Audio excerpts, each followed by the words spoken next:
I guess you would say in a perfect world, we're cooking all of our meals at home in our kitchen from scratch and using only the most beautiful ingredients. But what about seasons when that is not even near possible? That's what I want to talk about today. What are we eating? Postpartum edition. Welcome to Health and Hormones. I am Rita Johnson, your host, and here we talk about all things health, hormones, natural living, and how to take care of that amazing body God has given you. Hey friend, so glad that you are here. I want to talk for a few minutes today about what we eat when we are in a crazy season. For us right now, that's postpartum. I just don't have a ton of time to be in the kitchen. I have to get in and out and feed a lot of people. And so what are we putting on the table? For you, it might be a little bit different. Your reason behind why you're limited in the kitchen could be because you're remodeling or moving or under a lot of stress, or you've had a complete disruption to your schedule and your routine. I know for us sometimes just going back to school or traveling throughout the summer, those are some things that can often derail what we're eating and how we're preparing it. And so wherever you are right now, I just want to talk through what are some things that our family is doing to adapt and still feed and nourish ourselves, because this is something we always find ourselves needing to do, right? Regardless of the crazy season in life. So I'm just going to walk through different meals and what we've been doing. For starters, we'll just jump into breakfast. Eggs are so easy, but I don't know about you. Sometimes I just get to a point where I don't want eggs anymore. And I tend to really believe that our body's own intuition may be telling us that perhaps I've been eating too many eggs, or perhaps I'm starting to react a little bit to eggs. It's possible that if we overeat something, they can start to become a food reaction, even if they haven't been a food we've reacted to in the past. So I think it's always good to have a few different ideas, even in these busy seasons, that we can kind of mix it up. So some of our favorite go-tos are chia seed pudding. Oftentimes we'll make this the night before, or just soak chia seeds in our fridge the night before. If we don't have time to do that, you can actually make chia seed pudding in a pinch if you use hot boiling water. It will quickly hydrate the chia seeds. So a lot of times when we make chia seed pudding, we'll put things like cinnamon and a little bit of maple syrup, sometimes some peanut butter or nut butter in there to really kind of thicken it up and add to that. But it does tend to be more of a sweeter type of dish if you've never had chia seed pudding before. One of my absolute favorite, I have absolutely no time at all, is I will buy those Costco frozen sausages and heat them up on low on my stovetop with a lid over my cast iron pan, and just have some of those with a cup of coffee and some Vital Proteins collagen in it. Still getting a good boost of protein, and that can help tide me over for a while.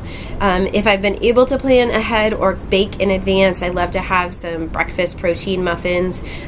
So that I feel like is always easy for me to just grab and go. If it's a day where we have to run out of the house, one day a week we bring our kids to a homeschool co-op, and so that pairs really well for me just to eat it as I'm driving, which, by the way, is not ideal. It is best for your digestion to sit and eat undistractedly and have that be what you are doing. However, again, we have these seasons that it's just not easy to do the ideal, or it's not practical to do the ideal, and that's definitely the season that I am in right now. Another really great option is a smoothie. Just throwing a bunch of things in there. Our favorite go-to smoothie is packing our blender with some greens. I love to just do the prepackaged, pre-washed greens that you can get at Costco, whether it's the spring mix or what have you. So we'll put that in there. We'll put a couple scoops of protein powder in there. If we have them, we'll put a frozen banana in. And I like to get my frozen fruit from Costco. I found that to be the best price. But we'll oftentimes do like mango or blueberries or strawberries or some combination of those. We've even been known to throw in some frozen cranberries. I like to put walnuts or peanut butter in there. And I love the flavor when you add a couple tablespoons of sauerkraut to it. It just adds a little bit tartness to it. And it's if you're mixing your whole blender full and you're adding 3 or 4 tablespoons of sauerkraut, it doesn't have that strong of a flavor to it. I do have some kids that refuse to eat it if there's sauerkraut in there, but I just love having that in there. If you have low iron and you need to boost that, you could put some molasses in there. If you are newly pregnant and just can't stomach your prenatal vitamins, throw those into your smoothie. Just all kinds of things. That's what I love about smoothie, that we can just throw in there to really kind of help boost it or add things that we're not getting in a different way. And then a few other ideas. I love to do an omelet, even though I can't have any dairy.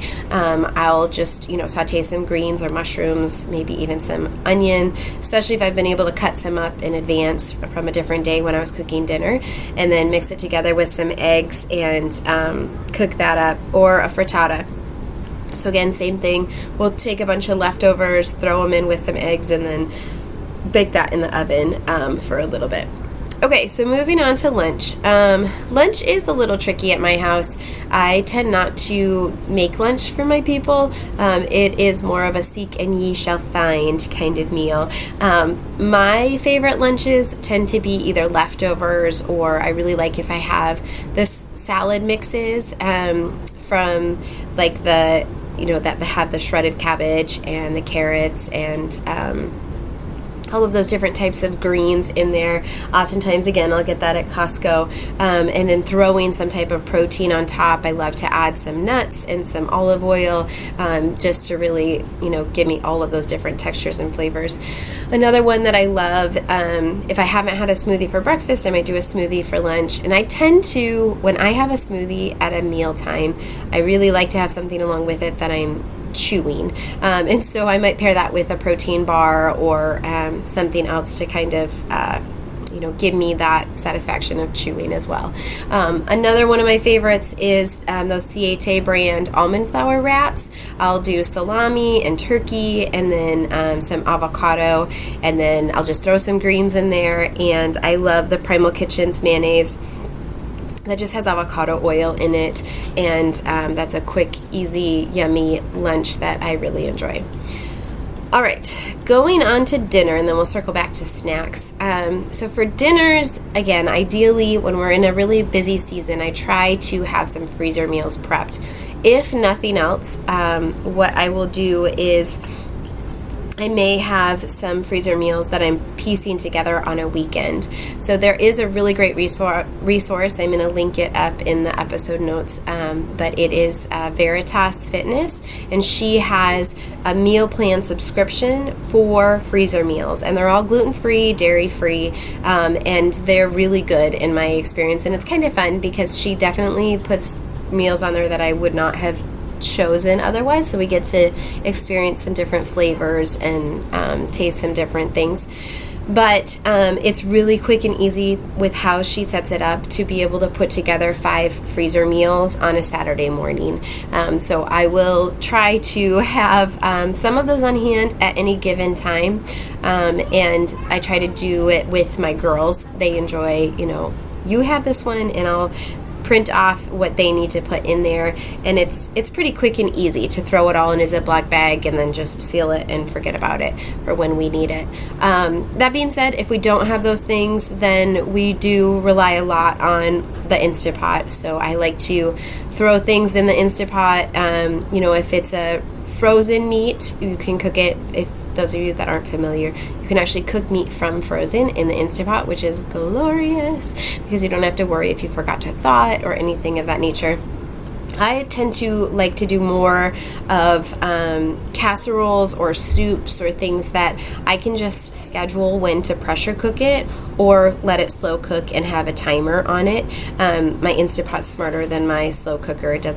My slow cooker doesn't have an electronic panel, so it's nice because I can tell it when to turn off or go to keep warm so that it doesn't burn something for me. So some of those things I like. I have a Mexican casserole we really like that has like beans and rice and meat and some different seasoning and diced tomatoes. And I tend to increase the protein on any of these. So if I want to increase the portion size and I'm looking at something of that nature, I want to be sure the protein density is higher, just because we're in general looking to increase more protein in our day. And so if that's something that you're looking to do as well, that's a way you can do that just by, playing with that ratio a little bit. Obviously, roasts and soups. I have a really great tomato soup with bacon that you just emulsify it before you serve it. That's a favorite of ours. Or chicken and rice, ham and beans with greens. That's a soup that we really enjoy as well, using a ham bone. Another no-brainer dinner that I love, and it comes together so fast, is just some frozen fish fillets and roasting some veggies alongside of it, or doing a salad with it.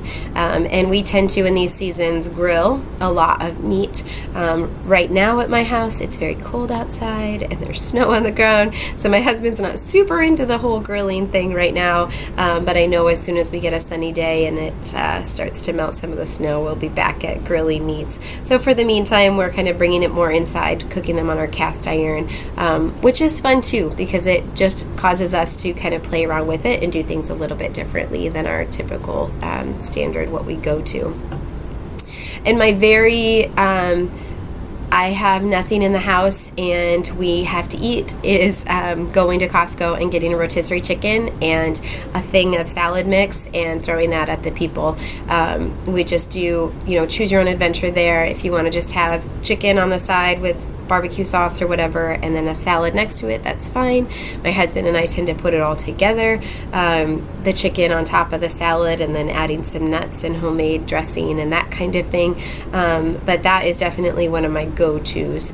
Another one is we call it sweet potato hash, but it's basically you roast sweet potatoes in the oven at 400 degrees for 20 minutes, and then you can add frozen diced kielbasa to the sweet potatoes.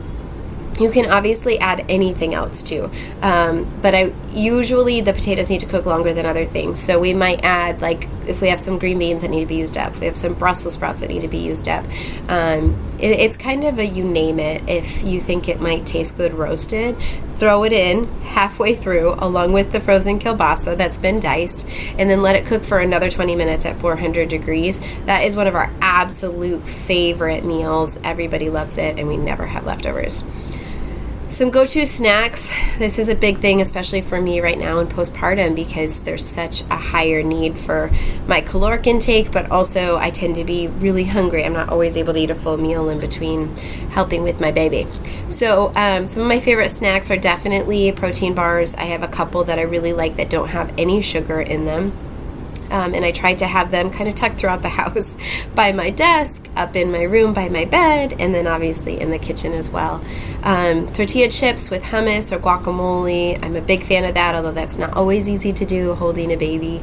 A protein shake. I'm a big fan of finding a protein shake that you can mix with water, so that you can just have either the protein and a shaker cup in your car, or you can mix it up, and then even if you're going to be gone for 5 or 6 hours, you can go back to it and drink it regardless of the weather. I do like to make my own homemade protein bars. My absolute favorite is just mixing some peanut butter and some protein powder and a little bit of maple syrup all together, and then melting some chocolate chips that are sugar-free and putting a little bit of salt and a wee bit of butter or coconut oil with them and melting it on top. Those are my favorite protein bars, and I love when I have those on hand. And then a few other snacks. We are big fans of deviled eggs, which in our house we call doubled eggs because it sounds just like deviled eggs. People almost can't tell that you're calling it something different, but my daughter, who pointed it out one time, said, "Mama, we shouldn't call anything deviled." And I said, "My dear, you are right." So we renamed them in our house. A few of our other favorite snacks are obviously just bacon. If we just have extra bacon in the fridge, which we don't always, that is a big favorite snack of mine. And then salami, and just putting some of that Primal Kitchen mayonnaise and rolling it up. That's another one of my absolute favorite high protein, quick and easy snacks I can grab as I run through the kitchen.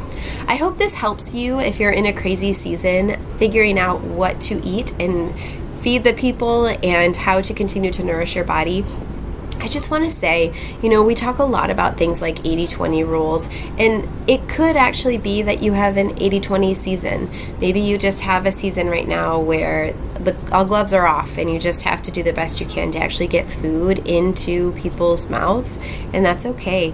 I just want to say, it's really important for us not to become so particular and so obsessive over what we're eating and how we're eating that it inhibits us from having peace in our life in all seasons.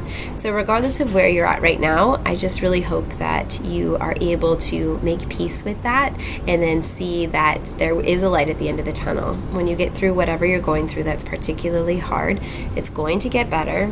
It will change again, and you will be able to get back to that place where you're making more at home from scratch. So I hope this is helpful, friend, and I hope that you have a wonderful rest of your day.